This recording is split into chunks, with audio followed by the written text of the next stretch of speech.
Então, bom dia. Hoje é dia 21 de setembro de 2024. Nós vamos continuar a leitura do Desvendando o Crescimento, continuação do capítulo 6, onde ele começa a primeira parte desse capítulo, ele faz aquele paralelo entre o crescimento da planta e o do ser humano, e ele fala, né, que são 3 etapas evolutivas e nos coloca aquelas questões, né, que na primeira etapa, a, digamos, a responsabilidade é dos pais, a segunda etapa do desenvolvimento estaria com a escola e a terceira é da comunidade, né, da sociedade como um todo. E na segunda parte do capítulo, ele faz uma correlação entre o desenvolvimento psíquico e orgânico, que ele faz aquela pergunta, né? Que é o órgão que provoca uma função psíquica ou é a função psíquica que forma o órgão. Então, quem vem primeiro, o ovo ou a galinha? Ele começou falando do pensar. E aí, nessa continuação, ele vai falar sobre a vontade. Então, antes disso, a Lúcia vai fazer o verso para nós e depois a Emília fará a leitura. No respirar, 2 graças podemos encontrar: inspirar o ar e dele se livrar. Inspirar constrange, expirar liberta. Tão lindo é feito da vida uma mescla. Agradece a Deus quando Ele te aperta e agradece de novo quando te liberta.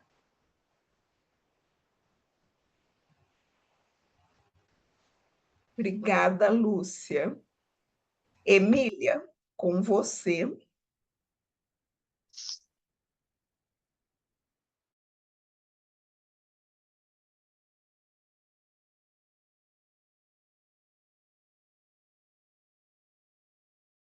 Sem som, Maria Emília. Teu microfone está fechado, querida. Aí fica difícil, né, gente? Então, vamos lá. A vontade, em seu aspecto de impulso para a ação, para a transformação, opõe-se diametralmente ao pensar, que investiga as leis e tudo o que é passado. Esse impulso para a ação manifesta-se nos seres vivos como impulso motor. Ele serve à motricidade interior e às transformações metabólicas. Os órgãos em que esses princípios criadores tomaram forma são os do metabolismo e os músculos, na qualidade de órgãos do movimento. É deles que emana o impulso para o movimento. Esse impulso manifesta-se primariamente como instinto, como cobiça, impulso para alimentar-se, impulso reprodutor ou motor. Estes emanam das funções dos órgãos do metabolismo, da reprodução e do movimento, e constituem as raízes mais profundas da vida volitiva.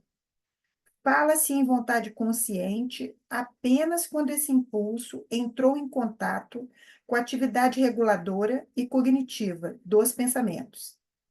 O pensar nunca pode, como tal, ser uma causa do querer. Ele é apenas o regulador que transforma o impulso em querer. O impulso motor existe também em animais inferiores que não possuem um sistema nervoso central. Por isso, a vontade nunca poderia ter sua sede na chamada zona motora do cérebro. O acionador da vontade emana, em primeiro lugar, dos próprios órgãos do movimento. O sistema nervoso limita-se a regular e controlar o impulso volitivo. É por isso que o crescimento dos membros é seguido, durante o desenvolvimento, por uma intensificação do impulso motor. Este apenas sofre uma atuação reguladora que o transforma em vontade no decorrer dos anos seguintes, períodos entre os 5 e os 7, e entre os 12 e os 14 anos. O controle do impulso cego para a vontade consciente constitui o problema da moralidade. Tal como pensar pode ficar mais sutil e mais nobre, até chegar ao pensar divino, a vontade também pode enobrecer-se, até apoiar a vontade criadora divina e chegar ao divino Pai Criador, a fim de realizar sua vontade. O pensar, contemplando o que já existiu, ocupa-se do passado. A vontade, dirigida ao que virá, sempre abrange o futuro. O pensar e o querer se posicionam, pois no tempo da seguinte maneira: pensar, passado; querer, futuro. Na vivência ligada ao sentimento, o homem está no presente. O sentir une a antítese formada pelo pensar e o querer. Ele possui uma estrutura polarizada, realizando-se sempre entre os polos formados por simpatia, antipatia, amor, ódio, amizade, inimizade, abrir, se isolar, acolher, rechaçar. A polaridade da vida dos sentimentos é, ao mesmo tempo, um princípio criador que permeia todo o cosmos. Ela se manifesta nos pequenos e grandes ritmos atuantes na criação. O ritmo engloba simultaneamente o movimento, vontade, e a regularidade, pensar. O ritmo é um movimento regular. Seu campo é o tempo, e não o espaço. Os ritmos cósmicos manifestam-se no ano platônico, nas estações de cada ano e na alternância entre o dia e a noite. Esses ritmos cósmicos, em que se alternam certos estados opostos, continuam nos organismos vivos, caracterizados pela sequência rítmica de certos processos. Maria Emília, Oi, alguém tem alguma questão? A Lúcia gostaria de colocar alguma coisa sobre esse trecho lido? Não? Eu acho importante a gente parar para refletir sobre o impulso da vontade como algo que vem a partir do movimento, né, desses órgãos de movimento, porque, em geral, é difícil localizar, né, onde é que está a vontade, né? Onde é que está esse impulso, né, que é muito inconsciente, né? Então, não é fácil de entender isso, né? Que é o crescimento dos membros, depois vem essa identificação desse impulso motor, né? E o que regula está na outra polaridade, né? Bonito sentir isso, né? Algo que vai regulando esse impulso que vem lá dos processos mais inconscientes, né? Eu acho que esse ponto é o ponto mais delicado, assim, né, da gente entender essa polaridade, né, entre esse impulso da vontade e esse regular do pensar, né?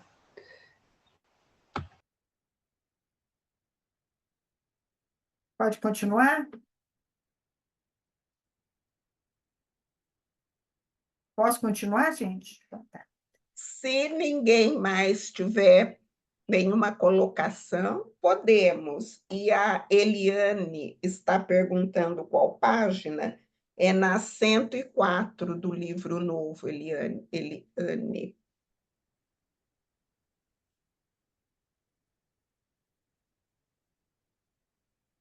Pode ir, Maria Emília. Rudolf Steiner apontou para o fato de os ritmos cardíaco e respiratório não transcorrerem ao acaso, sendo uma reflexão de ritmos cósmicos do nosso sistema solar. A criação e o organismo vivo se correlacionam de muitas maneiras. A lei fundamental do ritmo consiste em sístole e diástole, contração e expansão, inspiração e expiração, aproximação e afastamento. Reencontramos o mesmo na vida sentimental, que oscila entre a simpatia e a antipatia, afastar-se, repelir, expirar. A vida emocional está sujeita às leis do ritmo. A toda êxtase segue a depressão.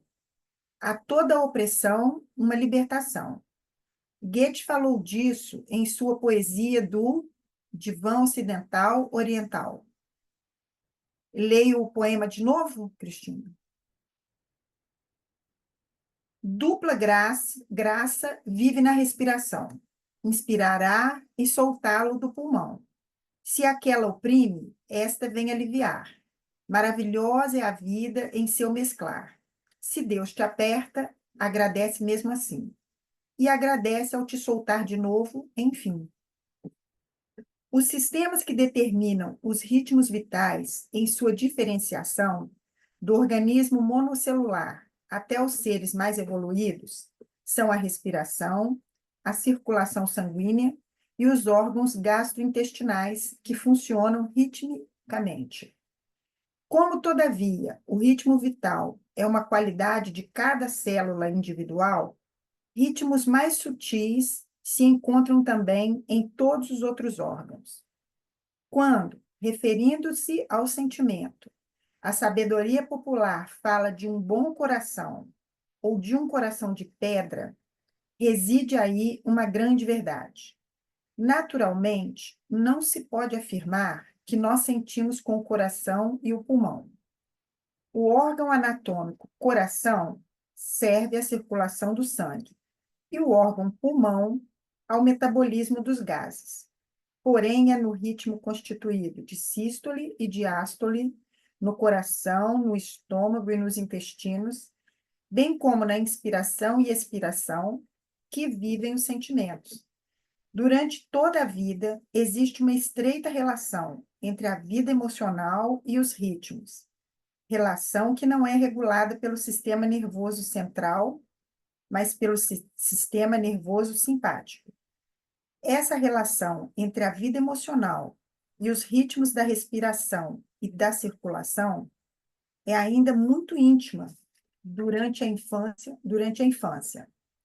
À medida que se pode determinar as observações nesse campo, parece que a interdependência diminui após os 9 ou 10 anos. A circulação e a respiração ficam mais estáveis, só vibrando em caso de sentimentos violentos. Ao se contar uma história para crianças pequenas, nota-se como a respiração e o pulso acompanham a tensão ou a distensão do relato. Só No princípio, alguém... Desculpa, Maria Emília. não, Alguém tem algum comentário? A Lúcia quer fazer alguma colocação? Gostaria? Desse trecho lido? Não? Então, bem. Estou esperando perguntas. Possam perguntar, gente. A Lúcia tem uma bagagem imensa aí no trato com o desenvolvimento. Não, eu Nem... achei Quem duas, falou? Zuleika, Leica. duas passagens que eu achei muito interessante. É, você melhorar a vontade, né, o querer, e agora as emoções e a respiração. Me lembra muito o Pilates, a yoga, a meditação, e como realmente quando você começa a se controlar, aprender a controlar mais a respiração, você vê como que a respiração tem tanta ligação mesmo com o sentimento, você consegue controlar mais seu sentimento. Aí aquilo assim, respira, respira, é muito interessante. E aí, nessa passagem, eu gostaria que você fizesse essa correlação mais assim, significativamente, por favor. É bem importante observar como na infância está muito unido isso que ele está querendo apontar, né? Não tem ainda uma independência entre o ritmo respiratório e a vida emocional. Então, a gente percebe na vida adulta um pouco nas emoções fortes, né? Que quando a gente, sei lá, se envergonha, por exemplo, a gente fica com sangue, né? Vem a ou quando a gente leva um susto, que a gente fica branco, né? E aí some, e aí o sangue entra para dentro, né? A respiração também muda. Mas depois do que a gente chama do Rubicão, né? Que é esse período entre 9 e 10 anos, que é no meio do segundo setênio, essa independência entre os processos orgânicos e os processos emocionais ganha um pouquinho mais de independência. E o que a Zuleika está falando, que claro que isso pode ser desenvolvido depois, a partir da autoeducação, né?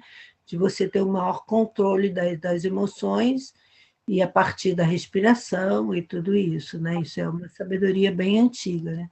Mas, naturalmente, essa independência, antes dos 9 anos, assim, a gente tem essas experiências com os filhos, né? A gente vai sair para viajar, não pode levar o filho fica com febre, né? É. Aparece muito organicamente, né? Tem alguma tensão, a criança fica doente. A gente, enquanto professora dos primeiros anos, é até muito delicado, né? Porque a criança fica doente e a gente logo se pergunta o que está acontecendo em casa. Né, que ela responde o ambiente anímico, emocionalmente, com o processo orgânico, está muito ligado, né? Isso vai adquirindo uma independência, né? Isso que ele está apontando aqui, natural, né? Isso vai se separando. Aí você tem uma vida emocional cada vez mais própria, independente, o mundo interior, né? Que vai criando assim barreiras ou aproximações já mais regulado, né?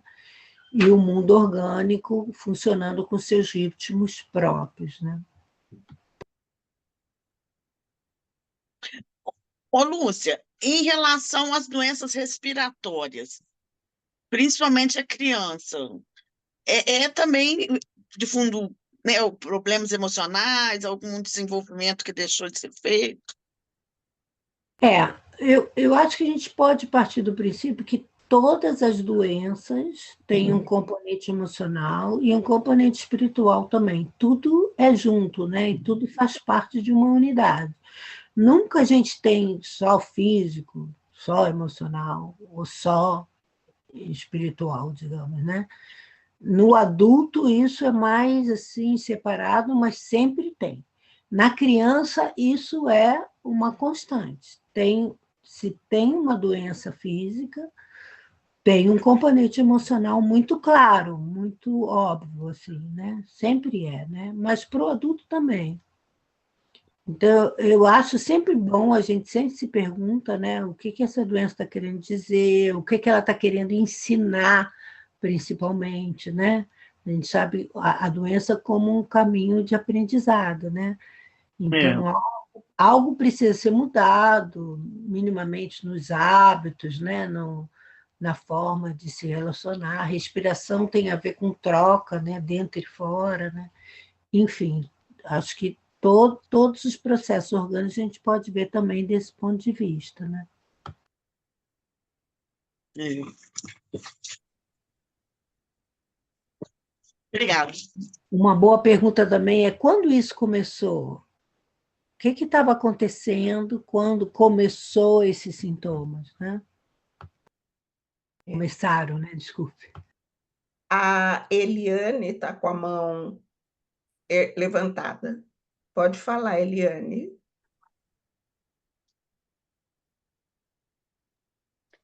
Tá difícil o meu celular aqui, Cris. Bom dia. Eu tenho uma pergunta ali um pouquinho antes, porque eu cheguei, né, atrasada. O ritmo é o movimento regular, se é o campo, é o tempo e não o espaço. É bem no final da página 104, penúltimo parágrafo. eu não entendi muito aqui sobre isso, não. O ritmo é o movimento regular, seu campo é o tempo, e não o espaço. Ele já vinha explicando antes, né? Porque ele vinha falando sobre esse impulso do movimento. Que esse pulso do movimento, o movimento que transforma, está no espaço, né? Os membros, né? Você anda no espaço, você corre no espaço, você mexe com as coisas, modula as coisas no espaço, com os membros. E ele já tinha falado do pensar, que é o regulador, né? E onde está o pensar e tudo isso. E aí ele está falando do sistema rítmico, que é o mediano, né? Entre esses impulsos do movimento dos membros e o regulador, que é o pensar, né? Então, isso que vai criando o ritmo, que é o regular do pensar com o movimento dos membros, acontece no tempo, né? Então, silêncio, pausa e ação. Pausa e ação. Pausa para refletir, digamos, usando uma imagem, que ele falou, né? O pensar sempre olha para o passado, então vou refletir a partir de uma ação que aconteceu, uma pausa. E aí ação vai para o mundo. E isso só é possível acontecer no tempo, o ritmo só acontece no tempo, né? Certo. Você está na ação no espaço, no ritmo no tempo, e o pensar, na verdade, você está na eternidade, né? Isso que a gente acaba aprendendo com a antroposofia, né? Porque o pensar alcança a eternidade, né? Os pensamentos, as leis, né? Mas também é regulador, né? Então, nesse sentido de poder ir galgando categorias cada vez mais na direção do divino, né? Ele também traz isso. Então, é como a música, né? A música você tem o som e a pausa. Se você não tivesse o som e a pausa, o som e a pausa, você não teria música. Música é ritmo, né? Mas isso só se dá, a música só se dá no tempo. Tá bom, obrigada. O próprio coração, né? Que ele traz aqui o exemplo do coração. Entre uma expansão e uma contração sempre tem uma pausa, né? Ele expande, pausa, contrai, pausa, expande, pausa, né? É linda essa imagem, né?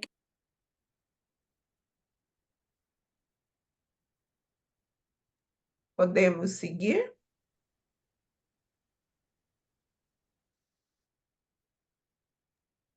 Pode ir, Maria Emília, por favor. No princípio do século XX, costumava-se falar em paralelismo psicofísico. Constatou-se que processos corpóreos e psíquicos correm paralelamente, sem que exista entre ambos um nexo. Atualmente se ouve falar preferencialmente em totalidade psicofísica da personalidade, sem pensar em algo bem concreto. Seria interessante investigar essa área mais concretamente, estudando a unidade dos processos rítmicos e da vida emocional.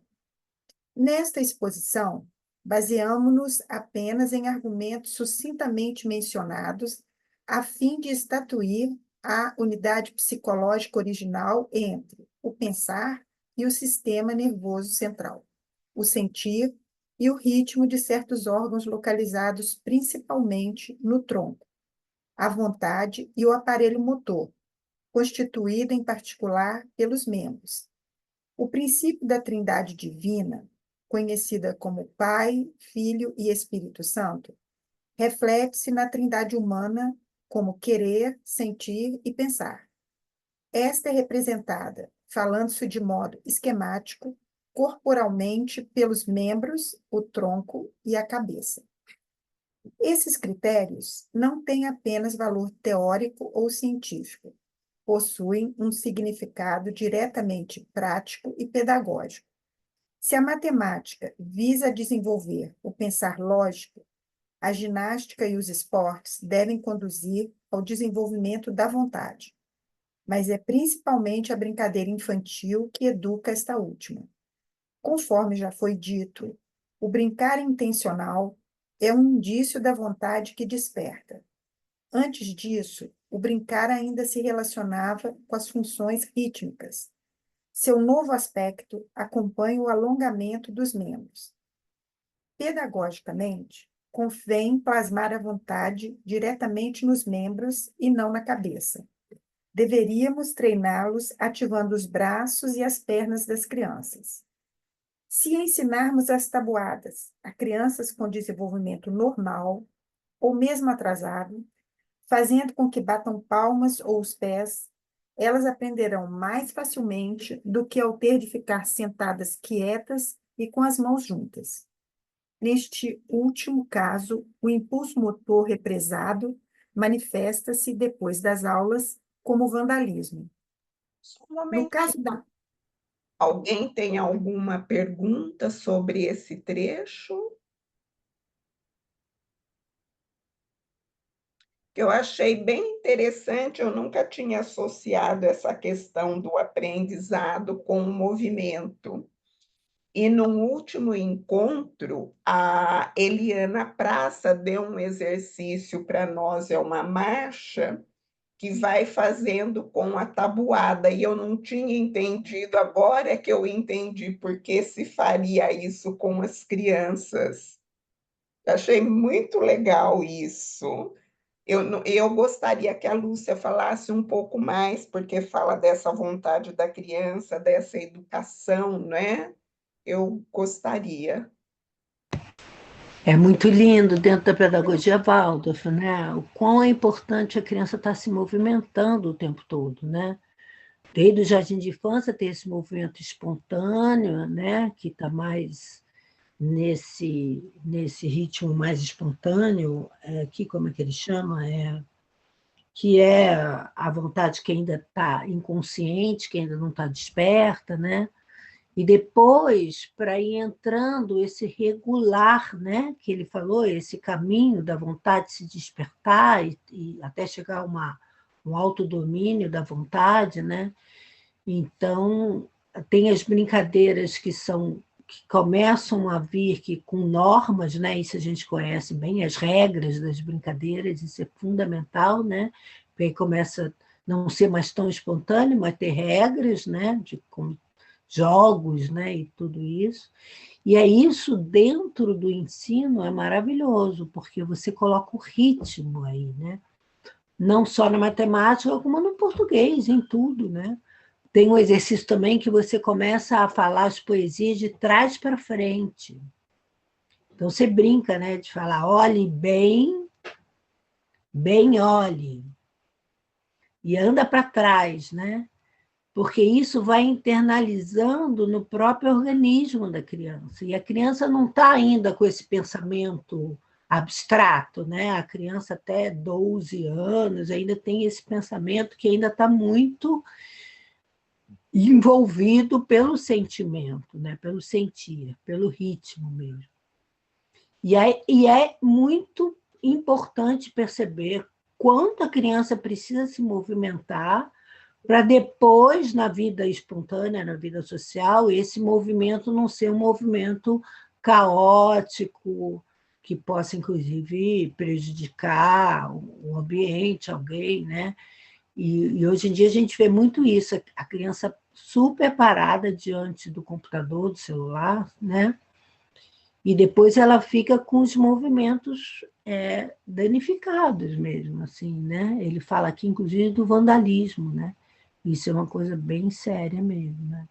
Então, é super bonito, né? Quando você pode ensinar a criança dessa idade, especialmente até os 12, 13 anos, a partir da vivência, do fazer e do sentir, né? E não só com a cabeça, porque ela nem aguenta, né?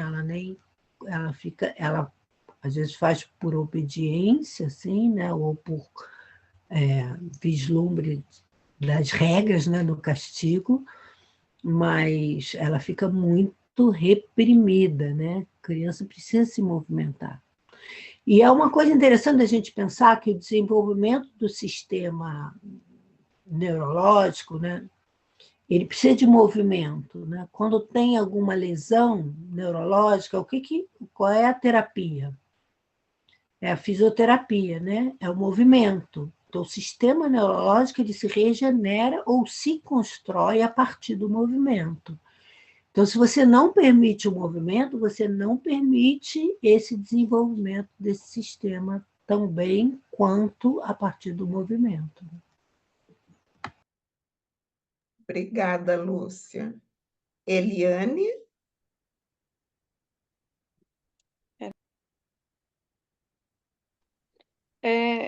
Esse exercício que a Lúcia falou, de falar a poesia de trás para frente, qual setênio? É no primeiro, no segundo setênio, eu não conheço as escolas Waldorf. Eu não É sei no de qual. segundo. Não, o primeiro setênio é brincadeira espontânea, né? Você não regula, né? Isso está muito lá nos ritmos naturais. No segundo setênio, você começa a fazer isso devagarzinho, né? Primeiro andando para frente, depois você vai segundo, terceiro ano, coisas simples, andando para trás. É bem interessante. Olha, que interessante. Mas a minha outra pergunta está lá atrás de novo, lá onde fala do princípio da Trindade Divina. O Pai, o Filho e o Espírito Santo. Eu acho muito interessante porque eu não encontro conteúdo sobre o Espírito Santo. A gente tem muito sobre o Pai, sobre o Filho, mas agora eu vi aqui essa associação, né, do querer, sentir e pensar. Tu pode falar um pouquinho, Luciana? É bem complexo. Steiner demorou 30 anos para elaborar isso, que são os 3 sistemas, né? O neurosensorial, o sistema rítmico e o sistema metabólico-motor, que acho que é de uma contribuição enorme para a compreensão do ser humano enquanto sistema, né? Ele nem coloca parada, é o sistema, que o sistema neurosensorial tem a sua sede na cabeça, o sistema ritmo, a sua sede aqui na respiração e no coração, o sistema metabólico motor, como ele coloca aqui, né? nesses membros, né? E aí ele vai aprofundando isso cada vez mais, né? Então, isso está relacionado, primeiramente, com pensar, o sentir e o querer humano, né? Então, isso que é muito importante a gente relacionar. Esses impulsos do querer, da vontade, a gente viu agora, vem desse sistema que é dos membros, né? O sentimento, o sentir, está ligado a esse sistema ritmo. E o pensar ao sistema neurosensorial, né? E aí, de um ponto de vista espiritual mais profundo, a gente pode falar pai, tudo que é origem, que é passado, que cria, está relacionado ao que é mais inconsciente, a esse sistema metabólico motor, né? O filho ao sistema rítmico, coração e pulmão, que individualiza, que transforma, né? Que traz para si, que tem a ver com sentir, com a individualidade, né? Com a sua própria compreensão do mundo, o seu próprio sentimento do mundo, os seus próprios impulsos, com autoeducação, com isso tudo. E depois o pensar com a eternidade, que é difícil mesmo, não é fácil você entender, né, o Espírito Santo, né, mas entender o Espírito Santo como essa sabedoria divina, né, que rege tudo, né, e que está por trás de tudo o que acontece. Então, se a gente quer desenvolver uma compreensão, além da compreensão sensível, né, assim, que o Steiner chama de compreensão suprassensível, né, que existe forças espirituais por trás de tudo que é físico, né, você chega nessas forças divinas espirituais que tem a ver com esse Espírito Santo, com essa sabedoria, né, divina que tudo rege, né? É bastante profundo, né? Então, o Steiner tem todo um desenvolvimento de uma cristologia que é muito linda, que ele vai aprofundando esses elementos, né? Do pai, que tem a ver com o espaço, com a criação, com o passado, com o filho, né? Que é Cristo, que é o tempo, né? E com esse elemento do Espírito Santo, que é essa compreensão ampla, né? Além da compreensão com o cérebro, né? Como se caísse o véu, como Pentecostes, né? E aí tudo se revela, né? A partir de um pensar que é muito além do pensar da Terra, né? Um pensar cerebral, né? É a própria sabedoria divina, né? De tudo. Não sei se te ajudou, Eliane. Ajudou sim, nossa, maravilhoso. Eu amo a cristologia. Obrigada, Luciana. Tá? Mais um pouquinho, Maria Emília. Vamos lá. No caso da música, em que o elemento volitivo vive no compasso, compasso, ritmo, melodia de minha autoria, ele falou, veja compasso, ritmo, melodia de minha autoria na página 58. Ajuda muito marcar o compasso com os pés. Em suas conferências pedagógicas, Rudolf Steiner indicou que se deveria dar atenção às correspondências entre os desenvolvimentos físico-corporal e anímico-espiritual da criança. Ele descreveu, com base na tríplice composição do organismo humano, que o pensar só se liberta após ter provisoriamente terminado a evolução do sistema nervoso e da cabeça. O sentir se liberta quando se encontram estabilizados os órgãos rítmicos, e a vontade está emancipada quando os membros terminam seu desenvolvimento. Então se evidenciou o fato notável de o pensar, o sentir e o querer serem forças de crescimento metamorfoseadas. Elas se tornam livres como capacidades psíquicas quando não são mais necessárias para a formação e o crescimento dos órgãos. Desde 1930, temos comprovado na prática essas ideias de Rudolf Steiner como uma hipótese de trabalho baseada em argumentos lógicos. Além disso, temos questionado se a emancipação de certas capacidades psíquicas pode ser considerada em ligação com o desenvolvimento corpóreo da criança.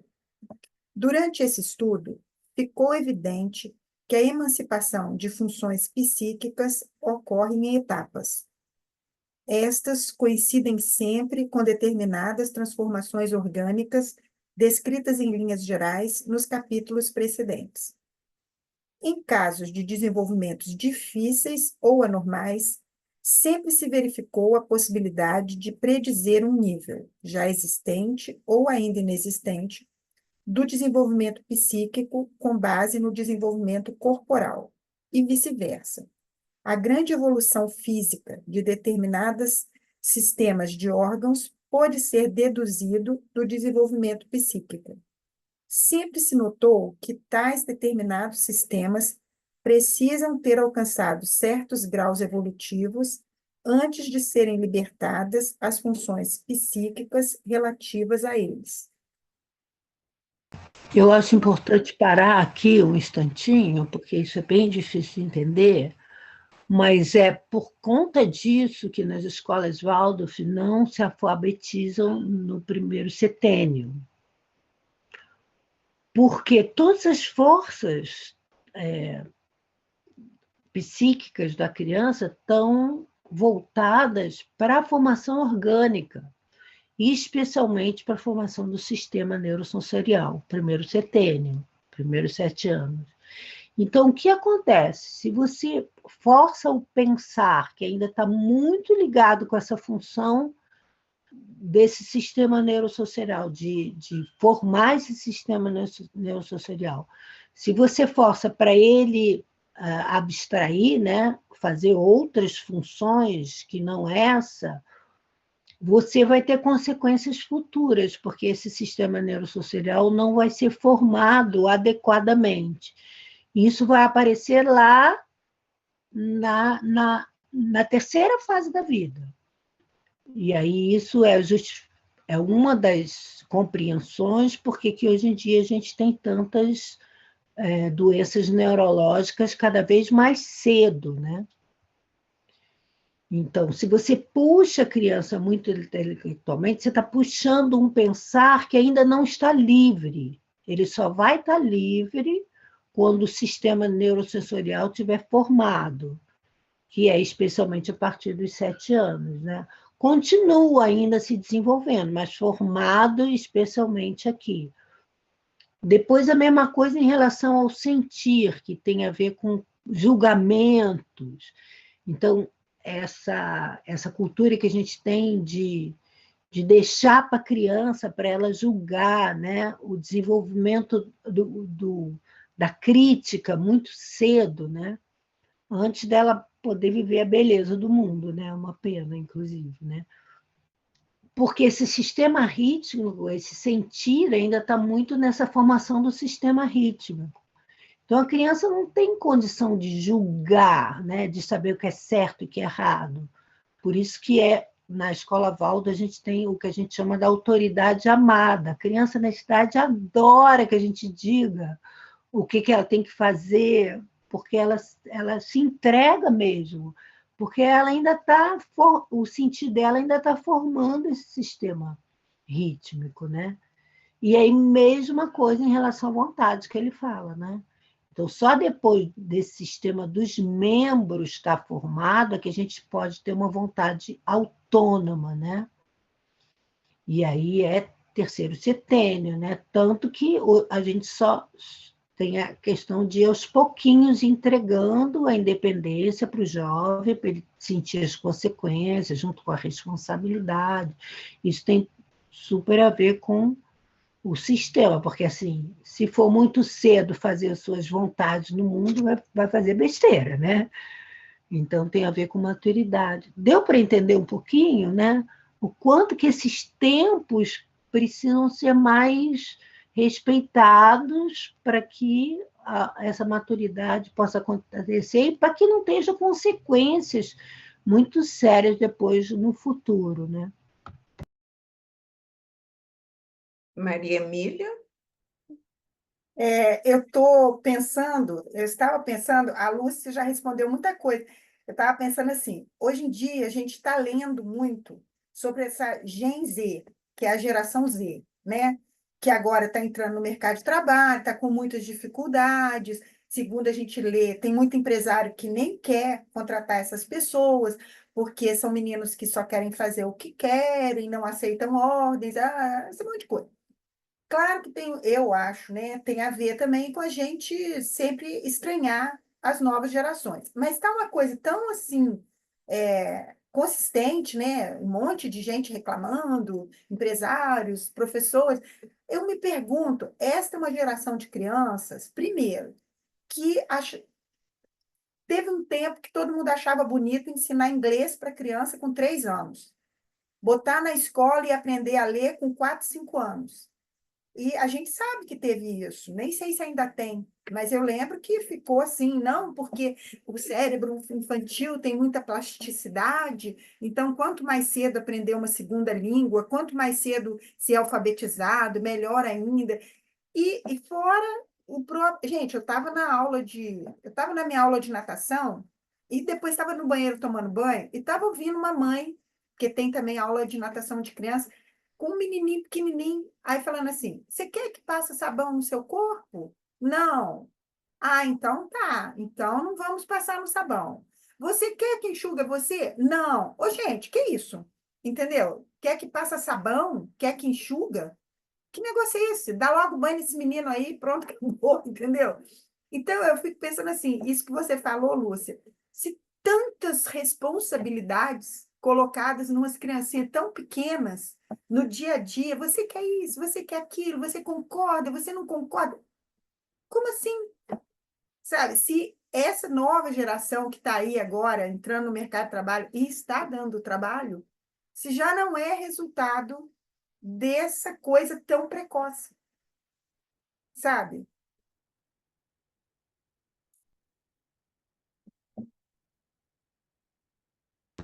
É uma boa reflexão, né? Já que o Livergood tinha colocado no capítulo anterior dos jovens com 14 anos que já vão para o mercado do trabalho antes de completar a formação, né? Que isso era algo que a sociedade tinha que olhar muito, né? Porque isso ia criar uma questão social séria para frente, né?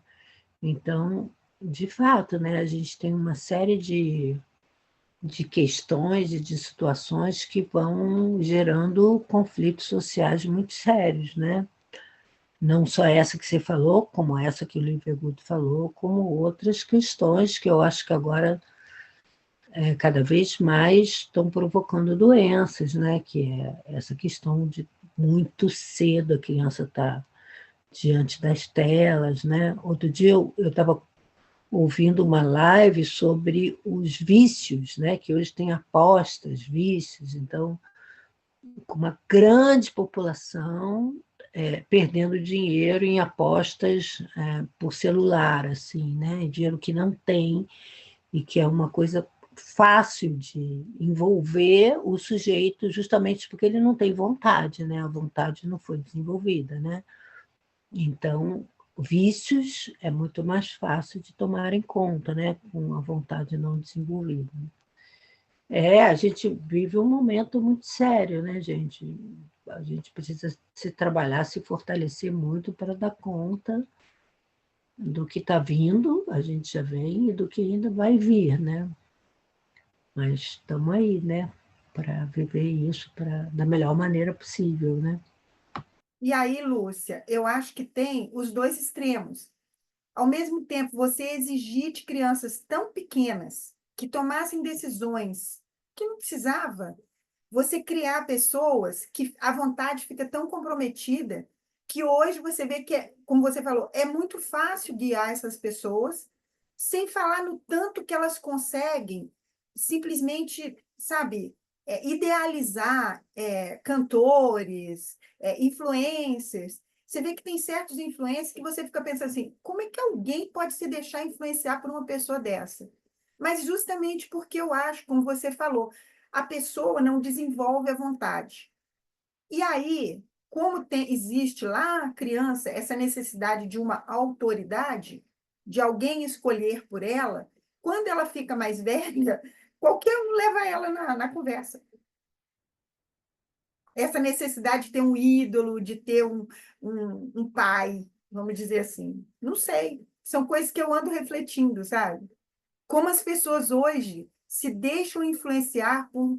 E não é só influenciar, é ficar completamente assim, sabe, enlouquecida. Você vê esse negócio de gente que canta, parece que as pessoas ficam loucas, acampam 2 meses antes para ver um cantor.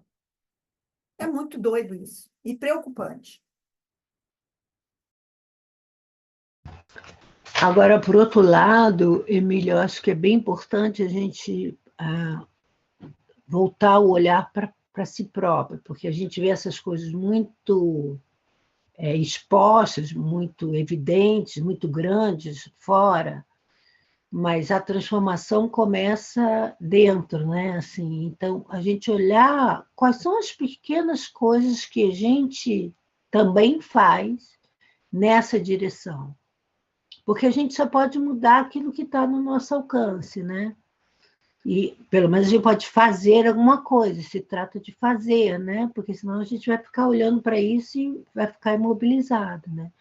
Então, assim, aonde que a minha vontade também está diminuída, né? Que eu não consigo, sei lá, fazer aqueles exercícios todos que eu quero fazer, ou se eu não consigo, o que eu posso fazer para fortalecer a minha vontade?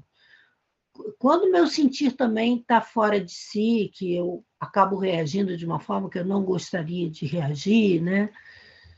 O meu pensar, eu estou conseguindo desenvolver o meu pensar, ter pausas para refletir, olhar para o passado, fazer retrospectiva, quer dizer, a gente tem que começar de algum lugar, e o que está mais perto é a gente mesmo, né? Porque o Lex Boss tem um livro muito bonito, né? Que ele fala, né? Que tudo que acontece lá fora é consequência do que acontece aqui dentro, né? Então, é o que a gente pode fazer imediatamente, né? Olhar para si e ver o que a gente pode trabalhar nesse sentido. Isso que a gente tenta bastante na formação biográfica, né? Que a primeira missão é interna, né? É a gente com a gente mesmo, né?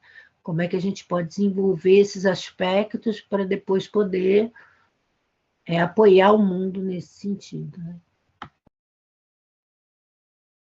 Bom, deu o nosso tempo e é muito bom que nós tenhamos essa semana para frente para refletir sobre isso que a Lúcia trouxe, né? Da nossa responsabilidade também para o que está acontecendo no mundo. Agradeço bastante a Lúcia, que pôde estar conosco, se dispôs a estar conosco. Agradeço a todos, boa semana. Vou encerrar a gravação. Cristina, você pode encerrar. Você me permite fazer uma propaganda aqui, porque a gente tem 2 aconselhadoras biográficas. Não sei se você viu, eu vou começar um grupo de estudo sobre metodologia